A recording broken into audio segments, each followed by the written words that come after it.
The hammer struck the final nail, sealing the attic entrance on October 15th, 1855. For 78 years, no living soul would set foot in that cursed space above the grand Grimsby estate in coastal Maine. What Miguel and Carmen Rodriguez discovered when they finally broke through that barrier in 1933 would force the state government to launch the largest criminal investigation in Maine's history, uncover a religious sect so twisted that newspapers refused to print the full details, and reveal why an entire community had chosen silence over justice for nearly 8 decades. The contents of that sealed attic didn't just shock a small coastal town. They horrified an entire nation and changed how America viewed religious freedom forever. Before we continue with the story of Beacon's Hollow and the house that harbored unspeakable secrets, please subscribe to Liturgy of Fear and hit the notification bell so you never miss our darkest historical mysteries. And tell us in the comments, what state are you listening from? We love hearing from our community of truth seekers. The Rodriguez family had no idea they were about to become unwilling archaeologists of one of New England's most carefully buried scandals. Miguel Rodriguez had worked the Portland docks for 12 years, his calloused hands loading timber bound for Boston and New York. His wife Carmen, daughter of Mexican immigrants who had settled in Texas before moving north, possessed a fierce determination that had carried them from a cramped tenement to the verge of achieving their American dream. In the spring of 1933, as the Great Depression loosened its grip just enough to make hope possible, they had saved enough money to purchase their first real home. The Grimsby mansion stood on a wind-swept bluff overlooking Casco Bay, 3 miles north of the fishing village of Beacon's Hollow, Maine. Built in 1847 by Jeremiah Grimsby, a lumber baron who had made his fortune in the white pine trade, the house was an imposing 3-story federal-style structure with weathered clapboard siding and black shutters that seemed to absorb rather than reflect the weak Maine sunlight. Local real estate agent Harold Sinclair had been eager to sell the property, perhaps too eager, Miguel would later reflect. The asking price was suspiciously low for such a grand estate, even accounting for the economic hardships of the times. The house has been empty since 1879, Sinclair had explained as they toured the dusty rooms filled with covered furniture. The Grimsby family, well, they moved away rather suddenly. West, I believe. California, perhaps. His voice carried an odd hesitancy, as though he were reciting lines he had memorized but didn't quite believe himself.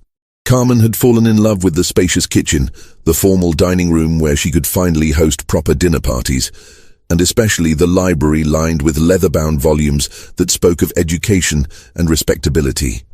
Miguel appreciated the solid construction, the massive hearth that would keep them warm through Maine's brutal winters, and the workshop space in the basement where he could pursue his carpentry hobby. Neither of them paid much attention to the narrow staircase that led to the attic, blocked as it was by rough-hewn planks nailed firmly across the opening. Storm damage, Sinclair had muttered when Carmen asked about the sealed entrance. Roof leaked something fierce back in the 70s. They sealed it up to prevent further water damage. Probably rotted floorboards up there, maybe some mold. Nothing worth bothering with, really. The people of Beacon's Hollow were polite, but distant when the Rodriguez family moved in that autumn. At the general store, conversations would halt mid-sentence when Miguel entered. Carmen noticed how the other women at church would offer tight smiles and brief pleasantries before quickly finding reasons to speak with someone else.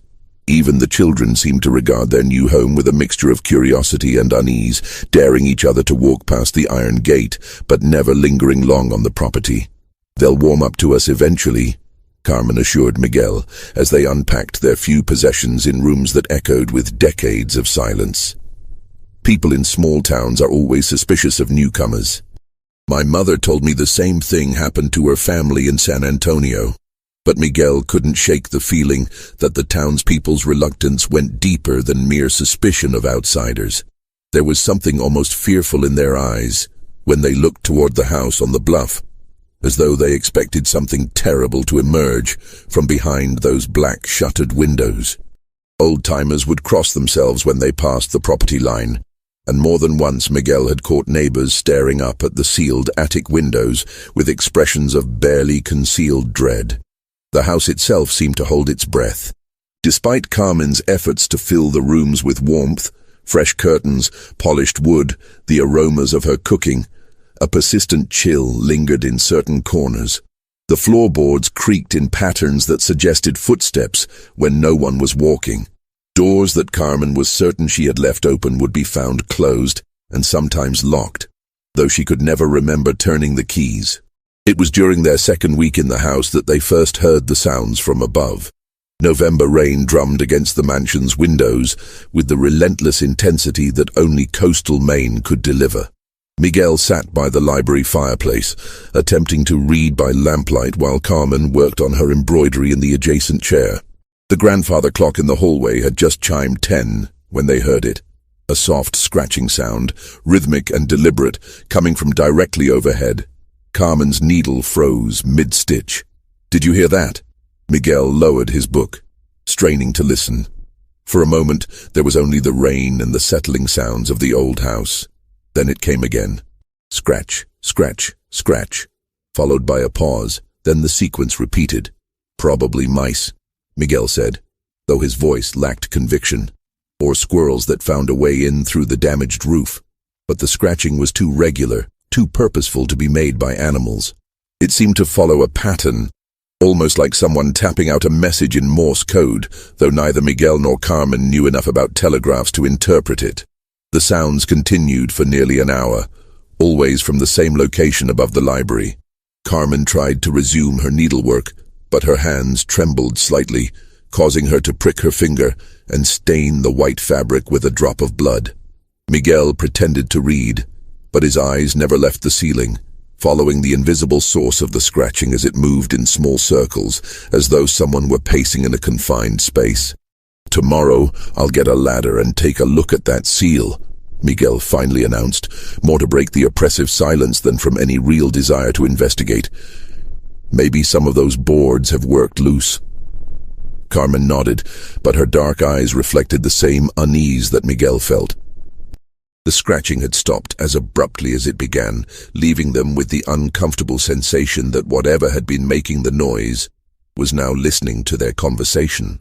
The next morning dawned grey and bitter, with a wind that cut through clothing and sent dry leaves skittering across the barren ground like frightened creatures seeking shelter. Miguel positioned his ladder at the top of the main staircase and examined the boards that sealed the attic entrance. The wood was old, but solid, secured with square-head nails that showed no signs of loosening. No gaps were visible between the planks, certainly nothing large enough for squirrels or even mice to squeeze through. "Well?" Carmen called from the bottom of the stairs. "Sealed tight as a coffin," Miguel replied, though he immediately regretted his choice of words. Something about the crude carpentry bothered him. The boards had been cut hastily, without the precision he would expect from a professional carpenter. Moreover, the wood was different from the rest of the house's interior trim, rougher, cheaper, as though whoever had done the work had been more concerned with speed than appearance. As he prepared to climb down, Miguel noticed something else that made him pause. Along the edge of one board, barely visible unless viewed from just the right angle, were dark stains that looked disturbingly like dried blood. Not the rust-colored residue that might result from bleeding knuckles during construction, but deliberate droplets that had splattered and been absorbed into the wood grain. That evening, the scratching returned. This time it was accompanied by what sounded like muffled voices, not words they could distinguish, but the cadence and rhythm of human speech. Carmen clutched Miguel's arm as they sat in the parlor, both of them staring at the ceiling as though they could see through the plaster and wooden beams to whatever was trapped in the darkness above. "We should call someone," Carmen whispered. "Who? The sheriff?" Miguel shook his head. "And tell him what? That we think we hear ghosts in our attic?" But even as he dismissed her suggestion, Miguel was already planning his next move. Tomorrow he would purchase a crowbar and pry those boards loose, regardless of what Harold Sinclair had said about storm damage and rotted floorboards. Whatever was up there, whether rats, squirrels, or something else entirely, he was going to find out. He had no idea that his decision would unleash secrets that had been festering in the darkness for nearly 8 decades. Secrets that would transform their dream home into the center of a nightmare that would haunt them for the rest of their lives.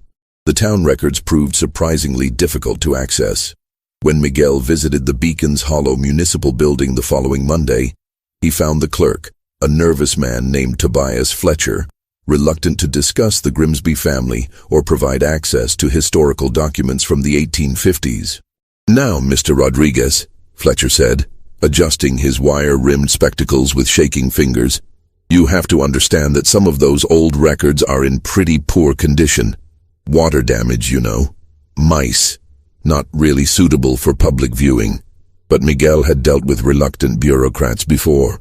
A combination of persistence and a crisp $5 bill eventually convinced Fletcher to retrieve a dusty ledger from the basement archives. The records painted a picture of the Grimsby family that was both fascinating and deeply troubling. Jeremiah Grimsby had arrived in Beacons Hollow in 1845 with his wife Rebecca and their 7 children. Ezekiel, Patience, Charity, Hope, Faith, Temperance, and little Josiah. The family appeared prosperous from the beginning, purchasing prime land and constructing their mansion with remarkable speed. Jeremiah's lumber business thrived, and he quickly became one of the area's most influential citizens, serving on the town council and contributing generously to local causes. But there were disturbing gaps in the official records. Between 1852 and 1855, 3 of the Grimsby children, Charity, Hope, and Temperance, simply vanished from all documentation. No death certificates, no burial records, no mention of them moving away or marrying. They existed in the 1850 census and then disappeared from history as completely as if they had never been born. Families moved around a lot back then. Fletcher offered weakly when Miguel pointed out the inconsistency. Maybe they went to live with relatives. Disease took a lot of children in those days. But Miguel noticed that Fletcher's hands were trembling as he spoke, and the man kept glancing toward the door, as though he expected someone to burst in and catch them discussing forbidden topics. Further research revealed that Jeremiah Grimsby had been involved with a religious movement called the Purification Brotherhood, a sect that had emerged from the Second Great Awakening, but had developed increasingly extreme interpretations of Christian doctrine. The group believed that physical suffering in this world was necessary to achieve spiritual purity, and that parents had a divine obligation to ensure their children's souls were cleansed through trials that would prepare them for eternal salvation. The Brotherhood had attracted followers throughout New England, but nowhere had their influence been stronger than in isolated communities like Beacons Hollow. Where traditional religious authority was weak and desperate people were susceptible to charismatic leaders who promised certainty in uncertain times. Jeremiah Grimsby had become the sect's most prominent supporter in coastal Maine, hosting meetings in his mansion and contributing substantial sums to their cause. That evening, Miguel shared his discoveries with Carmen over dinner. She listened with growing alarm as he described the missing children and the Purification Brotherhood's extremist beliefs. 3 children don't just disappear, she said, setting down her fork with a sharp click against the china plate. And if they died of disease, there would be records, death certificates, burial plots, obituaries in the local newspaper. Miguel nodded grimly. I checked the cemetery records too. No Grimsby children buried there after 1851. Carmen's eyes drifted toward the ceiling, where the scratching sounds had resumed their nightly pattern. Miguel, what if those aren't animal sounds? What if... She didn't finish the sentence, but Miguel understood. The same terrible possibility had occurred to him as he read about the missing children and their father's involvement with religious extremists who believed suffering purified the soul. The scratching sounds came from the same area every night, always above the library, always in the same circular pattern. Always starting around 10 o'clock and continuing for exactly 1 hour before stopping with unnatural abruptness. That night, as they lay in bed, listening to the familiar scratching overhead, Carmen whispered a question that would haunt Miguel's dreams. What if they never left the house? The next morning brought an unexpected visitor.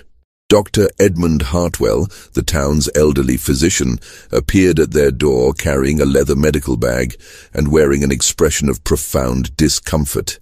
He was a tall, gaunt man with white hair and pale blue eyes that seemed to hold decades of carefully guarded secrets. "Mr. and Mrs. Rodriguez," he said, removing his hat with ceremonial politeness. "I wonder if I might speak with you about your house, about the Grimsby family." Carmen invited him into the parlor, where he accepted a cup of coffee but didn't drink it, instead holding the cup as though he needed something to occupy his hands while he spoke. "I was a young man when the Grimsbys lived here," Dr. Hartwell began, his voice barely above a whisper. "Just starting my medical practice. I was called to this house several times during those years, and what I witnessed—" He paused, seemingly struggling with himself before continuing. "There are things a man sees that he wishes he could forget, things that stay with him for 70 years, eating at his conscience like cancer." Miguel leaned forward in his chair. "What kind of things, doctor?" The old man's hands trembled as he set down his untouched coffee. The Grimsby children were often ill, malnourished, covered in welts and burns that Rebecca claimed were accidents, though no child could be so consistently careless. Jeremiah explained their condition as necessary discipline, purification rituals mandated by their faith. He quoted scripture to justify practices that would horrify even the most hardened criminal. Carmen felt a chill that had nothing to do with the November weather. "What happened to the missing children, Doctor?" Dr. Hartwell closed his eyes, as though the memory was too painful to face directly. "I was called here one final time, in October of 1855. Rebecca Grimsby was hysterical, claiming that Jeremiah had finally achieved the divine revelation he had been seeking. She led me upstairs to the attic where—" His voice broke completely. When he continued, it was in a whisper so soft they had to strain to hear him. "There are sins so terrible that God himself turns away in revulsion. What Jeremiah Grimsby did to his own children in the name of salvation, no parent, no human being should be capable of such cruelty." Dr. Hartwell stood abruptly, as though he could no longer bear to remain in the house where those horrors had unfolded. The town leaders decided it was best to seal away what had been done, to let the dead rest and protect the living from knowledge that would serve no purpose except to spread more pain. "But you have a right to know what you've bought. You have a right to make your own choice about whether to let sleeping devils lie." As he reached the door, the old doctor turned back one final time. "Whatever you decide to do, be careful. Some doors, once opened, can never be closed again." The doctor's visit changed everything. What had begun as curiosity about strange sounds in their new home had transformed into a moral obligation to uncover the truth about the Grimsby children. Miguel could no longer pretend that the scratching sounds were made by animals, and Carmen found herself unable to sleep in a house where children had suffered unimaginable torment. They spent the following days researching everything they could find about the Purification Brotherhood and its practices. The Portland Public Library yielded disturbing accounts of the sect's activities throughout New England. Members believed that children were born tainted by original sin and required increasingly severe purification rituals to achieve spiritual cleansing. These began with extended fasting and prayer sessions, but escalated to physical trials designed to test faith through suffering.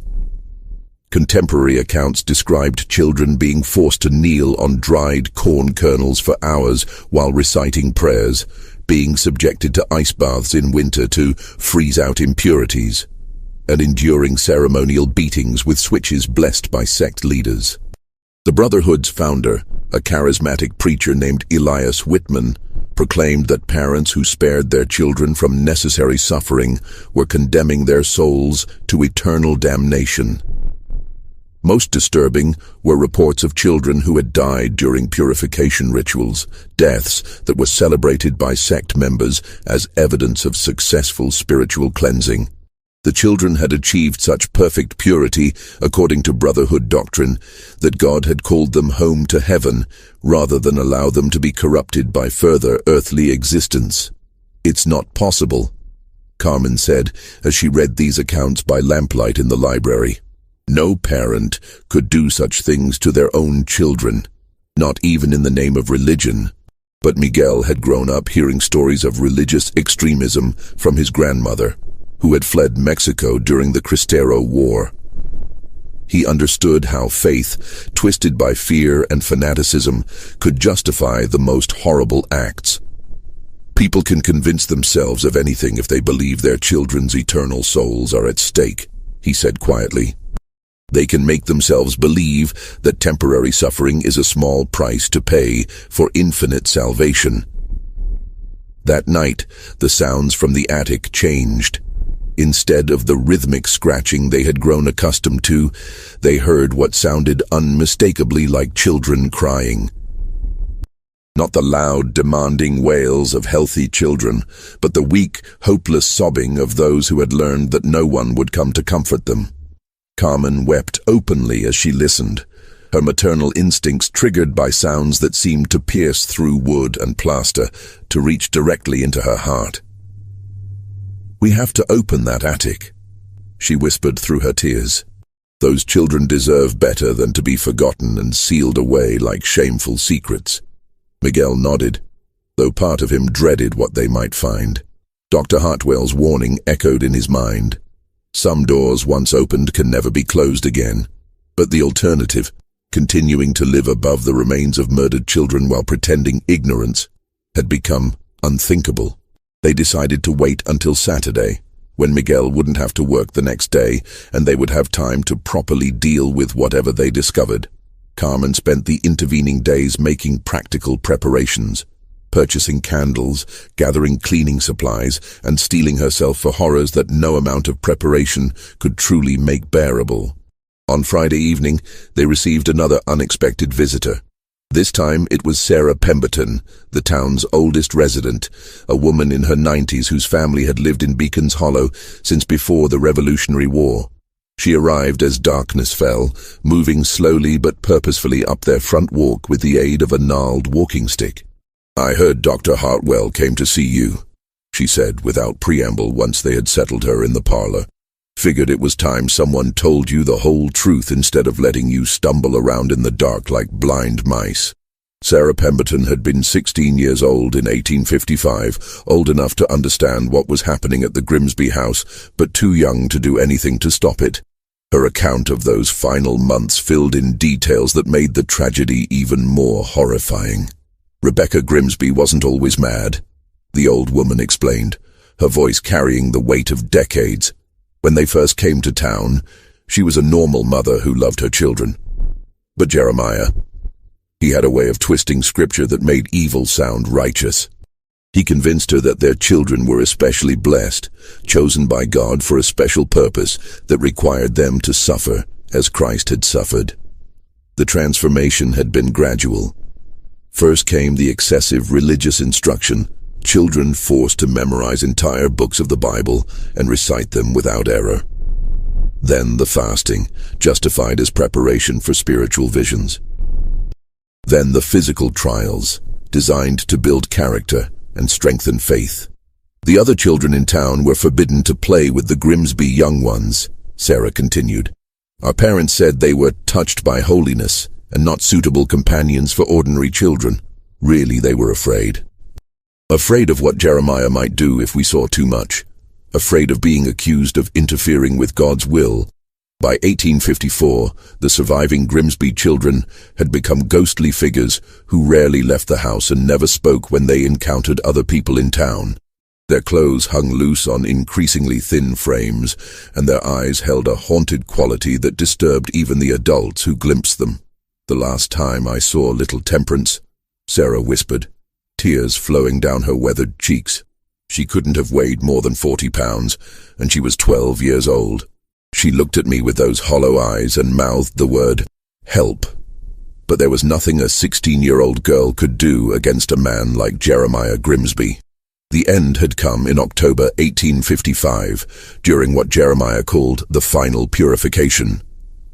He had announced to the remaining members of the Purification Brotherhood that God had revealed to him the ultimate test of faith, a ritual that would guarantee his children's immediate ascension to heaven. The ceremony was to take place in the mansion's attic, which Jeremiah had converted into a sacred space for the most important religious observances.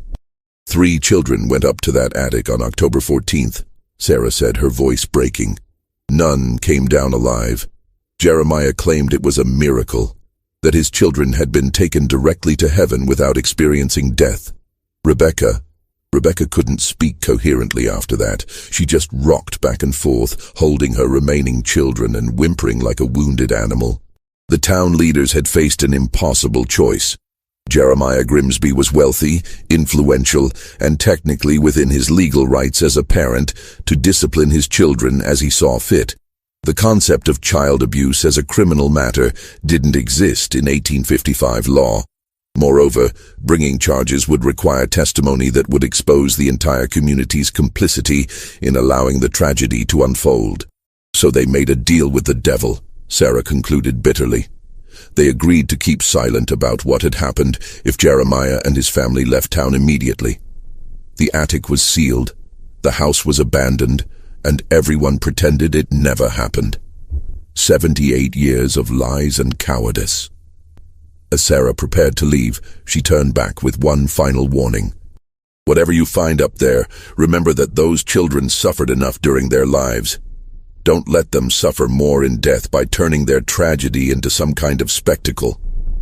They deserve peace, finally. That night, the sounds from the attic were different again. Instead of crying or scratching, they heard what sounded like children singing hymns in voices so weak and thin they seemed to come from another world entirely. The melody was beautiful, but heartbreaking. A lullaby that spoke of hope deferred and innocence destroyed. Miguel and Carmen held each other and wept, knowing that tomorrow they would finally give voice to secrets that had been buried for nearly 8 decades, and that their simple dream of home ownership had become something far more significant. A chance to bring justice to the forgotten dead and peace to their own tormented souls. Saturday morning arrived gray and oppressive, with storm clouds gathering over Casco Bay and a wind that seemed to carry whispers of old tragedies. Miguel had barely slept, his mind churning with images of what they might discover in the sealed attic. Carmen moved through their morning routine mechanically, preparing breakfast that neither of them could bring themselves to eat. At precisely 9 o'clock, Miguel positioned his ladder beneath the sealed entrance and hefted the crowbar he had purchased from the hardware store. The weight of the iron tool felt significant in his hands, as though he were holding not just an instrument for prying loose wooden boards, but a key that would unlock horrors that had been carefully hidden from the world. "Are you certain you want to do this?" he asked Carmen, who stood at the bottom of the ladder with her arms wrapped around herself, despite the wool sweater she wore. "Those children have been alone in the dark for 78 years, she replied, her voice steady despite the tears in her eyes. It's time someone acknowledged what happened to them. The first board came loose with surprising ease, as though the wood itself was eager to give up its secrets. As Miguel pried it away from the frame, a blast of cold air rushed out of the opening, carrying with it a smell that made both of them step back in revulsion. It wasn't the musty odor of decay that might be expected after decades of sealed darkness, but something sharper and more disturbing, the scent of old fear, of suffering that had soaked into the very walls of the space above. "Dear God," Carmen whispered, pressing her handkerchief to her nose. Miguel forced himself to continue working, removing board after board until the entrance was completely clear. The opening gaped before them like a mouth, revealing nothing but impenetrable blackness beyond. He had brought several oil lanterns, knowing that the attic would have no electrical lighting, but even their combined illumination seemed reluctant to penetrate the space that had been sealed for so long. "I'll go up first," Miguel said, though every instinct screamed at him to replace the boards and forget what they had learned. "Wait here until I tell you it's safe." Carmen nodded, though they both knew that safety was not really the issue. What lay beyond that opening could never truly be safe for anyone with a conscience. Miguel climbed through the entrance and immediately understood why the smell had been so overwhelming. The attic had been converted from a simple storage space into something that resembled a macabre chapel. The walls were covered with religious texts painted directly onto the wooden planks. Bible verses that focused obsessively on sacrifice, purification, and the necessity of suffering to achieve salvation. The paintings were crude but disturbing, depicting scenes of biblical torment rendered with an attention to detail that suggested intimate familiarity with pain. In the center of the space stood an altar constructed from rough wooden planks, stained dark with substances that Miguel preferred not to identify. Arranged around the altar were 3 smaller platforms, each sized for a child, with leather restraints still attached to the wooden surfaces. The restraints showed clear signs of use. The leather was worn smooth from struggling, and dark stains marked the wood where small bodies had lain. But it was what surrounded these platforms that made Miguel's knees weak and forced him to grip the nearest wall for support. Scattered across the floor were items that could only have belonged to children. A small wooden doll with a cracked porcelain head, a child's shoe barely 4 inches long, a tattered book of nursery rhymes, and scraps of clothing in sizes that would have fit children between the ages of 8 and 12. "Miguel?" Carmen's voice drifted up from below, tight with worry. "What do you see?" He couldn't answer immediately. His attention had been drawn to the far corner of the attic, where 3 small shapes lay beneath rotted blankets. Even without disturbing the coverings, he could see that they were human remains, children's remains, positioned with care and surrounded by wilted flowers that had long since crumbled to dust. "Carmen," he finally managed to cool down, his voice hoarse with horror. "You need to send for the sheriff, and Dr. Hartwell, and maybe the state police. This is going to require more than we can handle alone." But even as he spoke, Miguel knew that involving the authorities would change everything. Their quiet life in Beacon's Hollow, their hope of becoming accepted members of the community, their dream of raising their own children in this house, all of it would be destroyed by what lay scattered across the attic floor. As he waited for Carmen to make the necessary telephone calls, Miguel forced himself to examine the space more thoroughly, though every detail he discovered made the tragedy more horrific. Along one wall, scratched directly into the wooden planks, were messages that appeared to have been carved by small fingers. The words were nearly illegible, formed by someone with limited literacy, but their meaning was unmistakable. "Please, help us. Papa hurts us. God doesn't answer. We want to go home." The last message, carved deeper than the others and clearly made by a different hand, read simply, "Forgive us, Papa, we tried to be good." Miguel had to step back from the wall, overwhelmed by the realization that these children had continued to love their father, even as he tortured them to death in the name of God. The ultimate tragedy wasn't just that they had died, but that they had died believing they deserved their suffering, that their pain was somehow necessary for their salvation.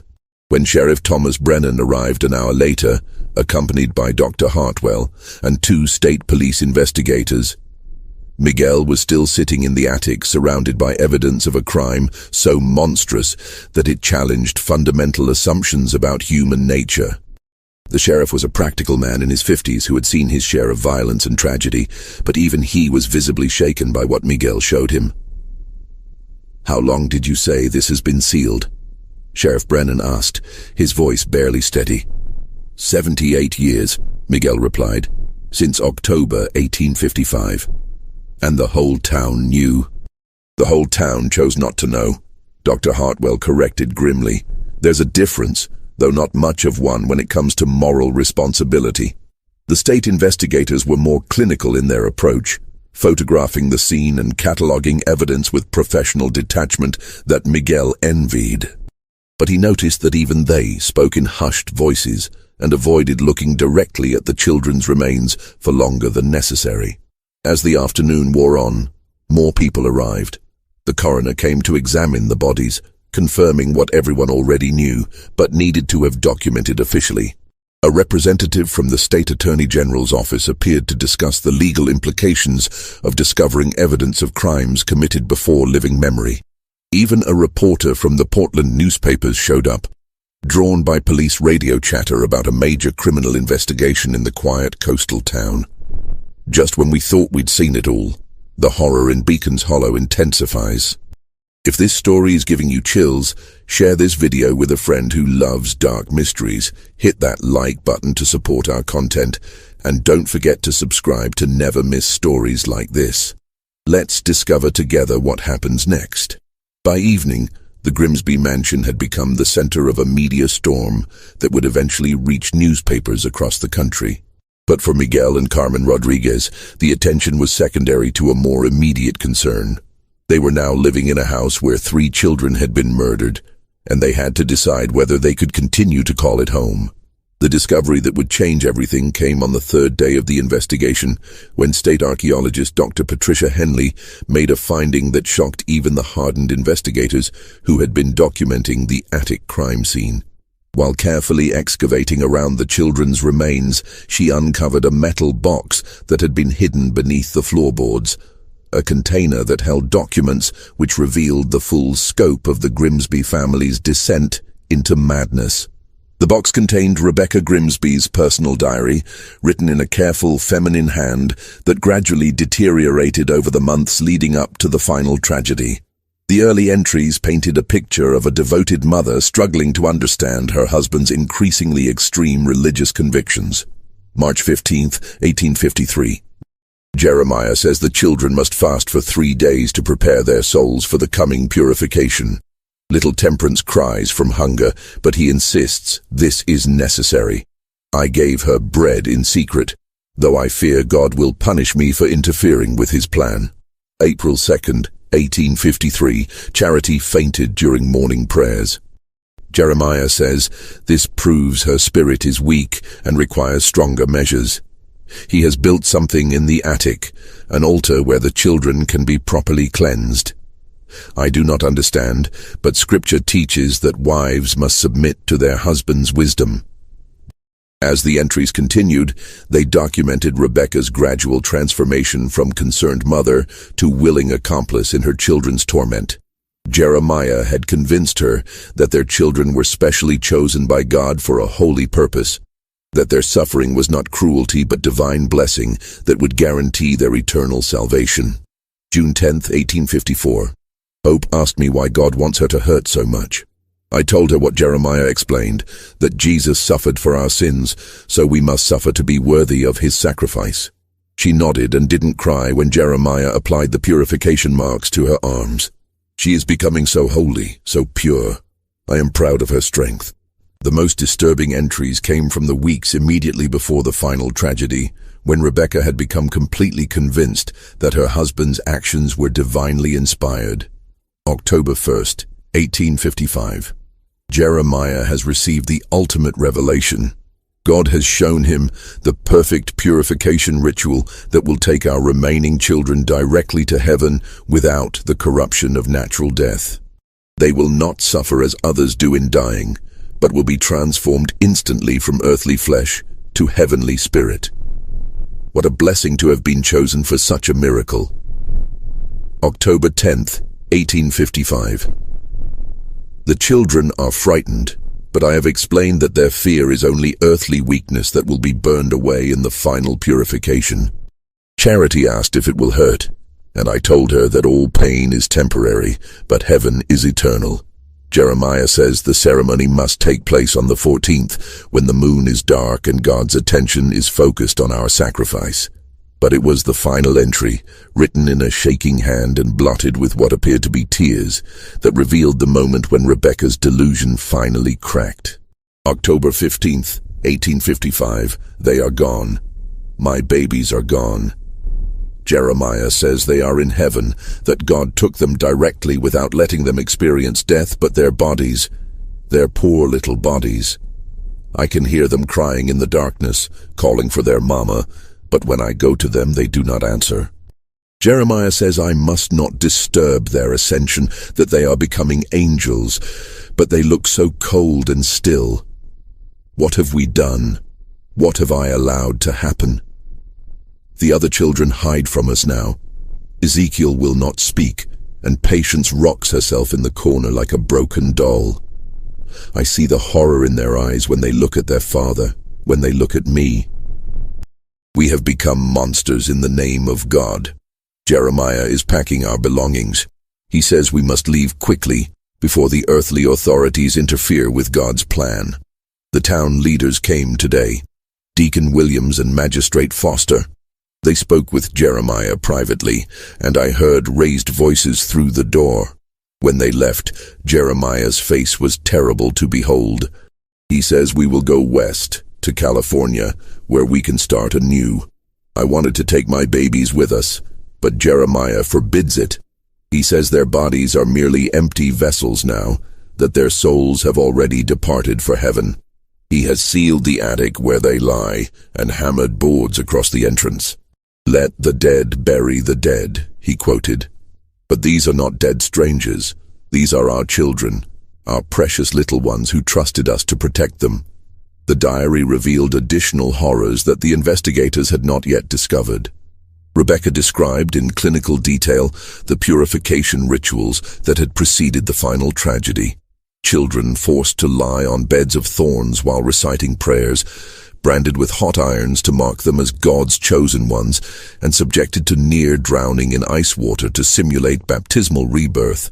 But perhaps most chilling was Rebecca's matter-of-fact description of how she had helped restrain her own children during these ordeals, convinced that their screams were merely earthly weakness being purged from their souls.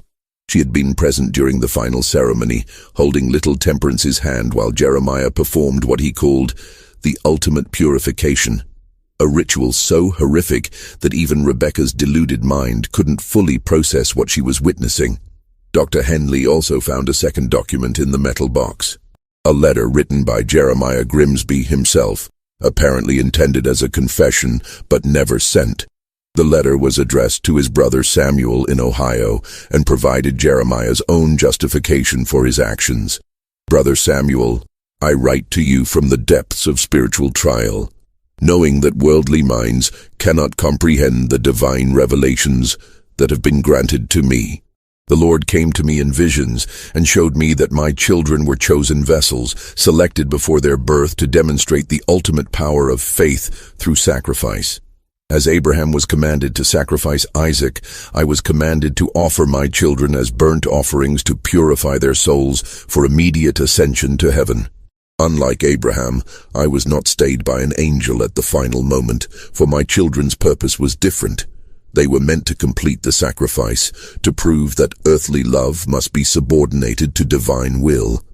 I know that small minds will call this murder, but they do not understand that I have given my children the greatest gift possible, eternal salvation without the corruption of living in this sinful world. They died in perfect innocence, their souls unstained by the wickedness that would have inevitably touched them had they been allowed to grow to adulthood." The letter continued for several pages, detailing Jeremiah's theological justifications for child murder, with the calm rationality of a man completely divorced from moral reality. He described the final ceremony in terms that made it clear he had tortured his children to death slowly and methodically, believing that their suffering was somehow cleansing their souls for immediate transport to heaven. The most disturbing aspect of Jeremiah's confession was his complete lack of remorse. He wrote about his children's deaths the way another man might describe a successful business transaction, focusing on the spiritual benefits they had gained rather than the agony they had endured. He even expressed gratitude to God for choosing him as the instrument of his children's salvation, viewing himself as a blessed prophet rather than a murderer. When the contents of both documents were read aloud to the assembled investigators, the silence in the Grimsby mansion was profound and terrible. Even the most hardened law enforcement officers struggled to comprehend the level of delusion and cruelty that had led to the children's deaths. Sheriff Brennan was the first to speak, his voice thick with disgust. "In 30 years of police work, I've never seen anything like this. Those children were tortured to death by their own parents, and the parents convinced themselves they were doing God's work." The revelation of the document's contents spread quickly through Beacon's Hollow. finally breaking the conspiracy of silence that had protected the town's guilty secret for nearly 8 decades. Residents who had never spoken publicly about the Grimsby family began coming forward with their own memories and family stories about the tragedy. Margaret Sinclair, the elderly aunt of real estate agent Harold Sinclair, admitted that her family had known the truth about the sealed attic for generations. "My grandfather was one of the town leaders who made the deal with Jeremiah Grimsby," she confessed to investigators. "He carried the guilt of it to his grave, but he said they had no choice. The law couldn't touch Jeremiah for disciplining his own children, and bringing the truth to light would have destroyed half the families in town who had watched it happen and done nothing." Other residents revealed that the conspiracy of silence had been maintained through a combination of shame, fear, and pragmatic self-interest. Many of the town's founding families had been complicit in allowing the tragedy to unfold, either through direct participation in the Purification Brotherhood or through willful blindness to the children's suffering. Exposing the truth would have meant admitting their own moral failures, so they had chosen to bury the evidence and hope it would remain hidden forever. The investigation also revealed that Jeremiah Grimsby had never made it to California. Railroad records showed that he, Rebecca, and their 4 surviving children had purchased tickets to Chicago, but they had never arrived at their destination. Further investigation suggested that Jeremiah had abandoned his family somewhere in the wilderness of the Western Territories, leaving Rebecca and the children to fend for themselves with no money, no skills, and no support system.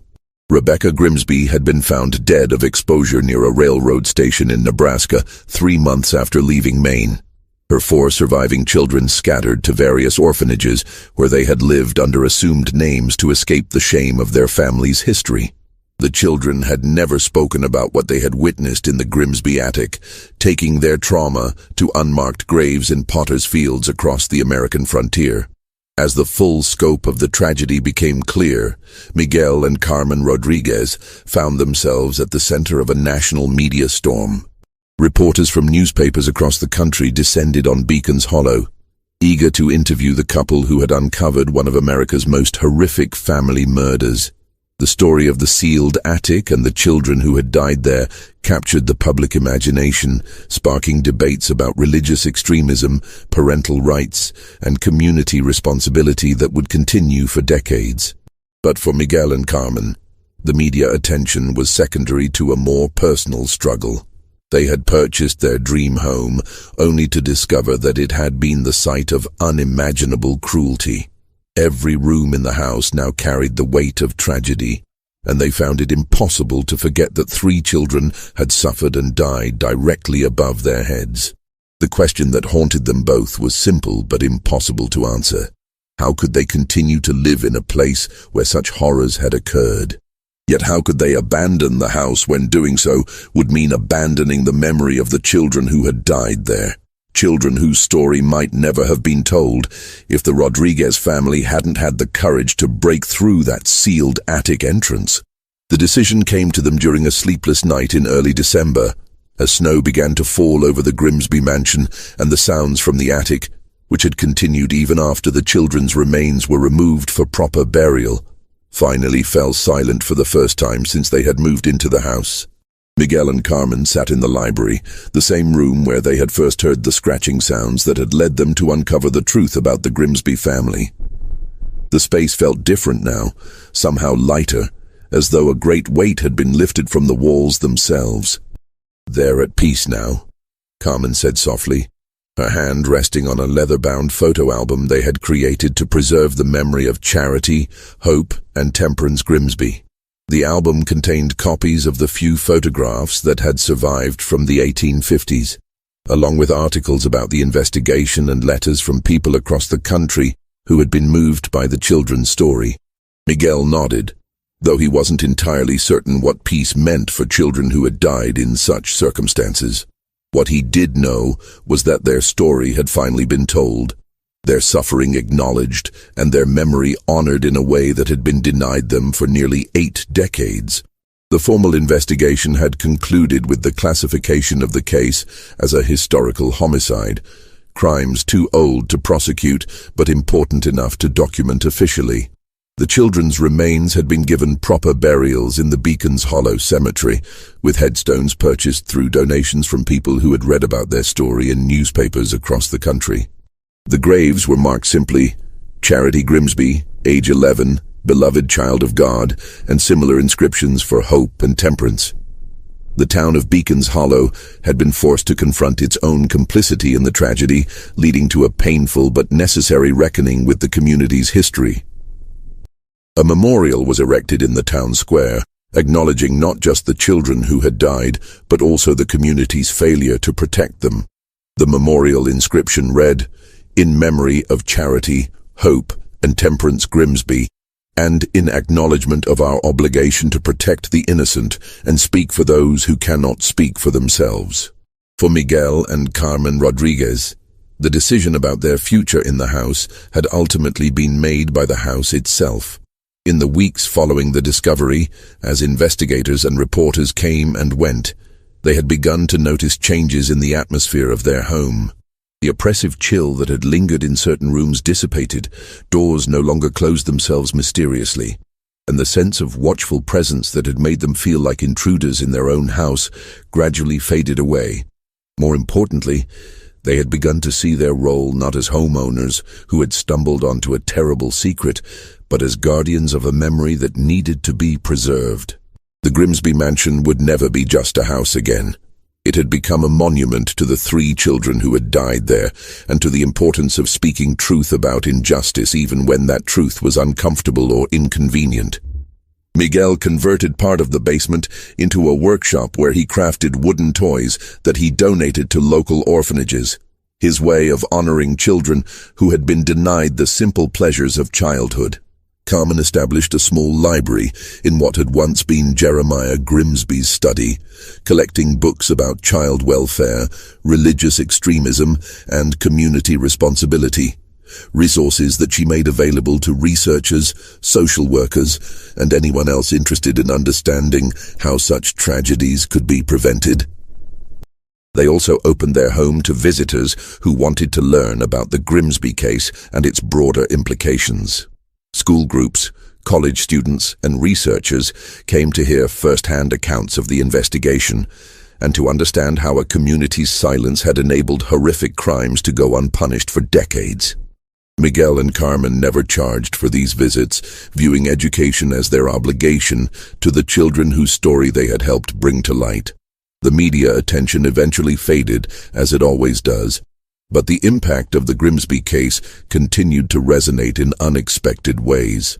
The story inspired changes in child protection laws in several states, contributed to academic research on religious extremism in American history, and became a case study used in social work programs to illustrate the importance of community intervention in cases of suspected child abuse. On the first anniversary of their discovery, Miguel and Carmen held a memorial service in their home for the Grimsby children. The service was attended by Dr. Hartwell, Sarah Pemberton, and dozens of other community members who had been touched by the children's story. As they stood in the room directly below the attic where the children had died, Carmen read aloud the names of Charity, Hope, and Temperance Grimsby, ensuring that they would be remembered not as victims of a sensational crime, but as individual children whose lives had mattered. The service concluded with the planting of 3 small oak trees in the front yard of the mansion, trees that would grow and flourish long after everyone who remembered the tragedy had passed away. Miguel and Carmen had chosen oak trees specifically because of their longevity and strength, qualities they hoped would symbolize the enduring importance of protecting children and speaking truth about injustice. Years later, when Miguel and Carmen were old and their own children had grown and moved away, they would still receive letters from people who had been moved by the Grimsby story. Some were from parents who credited the case with helping them recognize signs of abuse in their own communities. Others came from survivors of childhood trauma who found comfort in knowing that the suffering of the Grimsby children had not been forgotten or ignored. But perhaps the most meaningful correspondence came from a genealogist who had tracked down descendants of Ezekiel Grimsby. one of the surviving children who had been scattered to orphanages after Rebecca's death. The genealogist had located Ezekiel's great-granddaughter, a woman named Mary Thompson, who lived in Oregon and had grown up knowing only that her family had originated in Maine, but never understanding why her great-grandfather had refused to speak about his childhood. When Mary Thompson learned the truth about her family's history, she made the journey to Beacon's Hollow to visit the memorial and pay her respects to the great-aunts she had never known existed. She spent an afternoon with Miguel and Carmen, sharing what little she knew about Ezekiel's later life and expressing gratitude that someone had finally given voice to her family's buried tragedy. "My great-grandfather never spoke about his childhood," Mary explained as they sat beneath the oak trees that had grown tall and strong in the years since the memorial service. "But he had nightmares his entire life, and he could never bear to hear children crying. Now I understand why. He carried the weight of what he had witnessed, the guilt of being one of the survivors, for 80 years without ever being able to share that burden with anyone." As the sun set over Casco Bay on that autumn evening, Miguel and Carmen Rodriguez reflected on the strange path that had brought them from Mexican immigrants seeking the American dream to guardians of one of America's darkest family secrets. They had never intended to become crusaders for justice or advocates for forgotten victims, but sometimes history chooses its own chroniclers. The Grimsby mansion still stands today, though Miguel and Carmen have long since passed away. Their children donated the house to the state of Maine, which operates it as a historical site and educational center focused on child welfare and community responsibility. Visitors can tour the restored rooms, learn about the investigation that brought the truth to light, and see the attic where 3 children died in the name of misguided faith. The memorial in the town square has been expanded over the years to include the names of other children who died from abuse or neglect in the region, a reminder that the Grimsby case was not an isolated incident, but part of a larger pattern of violence against the vulnerable that continues to this day. The inscription now includes a quote from Miguel Rodriguez, spoken during one of his last public interviews about the case. "The dead cannot speak for themselves, so we must speak for them. And we must listen when the living cry out for help, so that future generations will not have to uncover more sealed attics filled with the bones of forgotten children." This mystery shows us that evil often hides behind the mask of righteousness, and that communities have a moral obligation to protect their most vulnerable members, even when doing so is difficult or uncomfortable.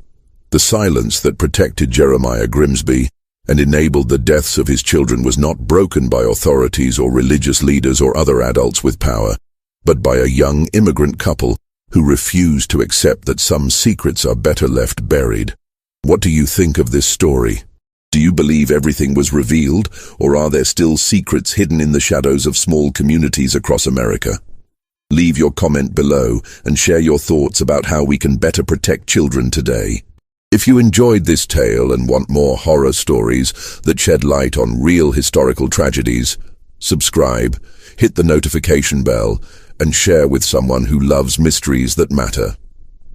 See you in the next video, where we'll explore another dark chapter from America's hidden past.